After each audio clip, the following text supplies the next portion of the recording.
В целях стимулирования работодателей указывать реальную заработную плату и количество своих наемных работников, а также полноценного функционирования пенсионной системы, президент Кыргызской республики Садыр Нуркожоевич Жапаров подписал закон о внесении изменений в некоторые законодательные акты в сфере налогообложения и социального страхования.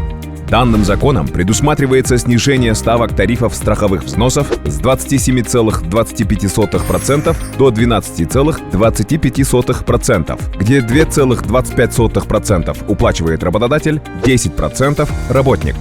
Для защиты прав трудящихся закон обязует работодателя вести реестр налогового агента по наемным работникам и обеспечивать в нем актуальные сведения, которые будут использоваться налогоплательщиками при представлении отчетности по подоходному налогу. Также в целях выведения теневой экономики в правовое поле ужесточены штрафы за сокрытие количества работников и занижение их реальной заработной платы. При этом снижение ставок страховых взносов не распространяется на организации, финансируемые из государственного бюджета, а также на следующие высокодоходные категории: горнодобывающие предприятия, разрабатывающие или имеющие лицензию на недра общегосударственного значения, организации, снабжающие электро- и теплоэнергией, газом, производителей или импортеров алкоголя, табака и ГСМ, субъекты в сфере сотовой связи, интернет-провайдеров, коммерческие банки.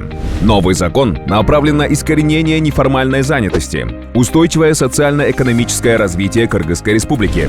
Поддерживаем бизнес, защищаем трудящихся. Министерство экономики и коммерции Кыргызской республики.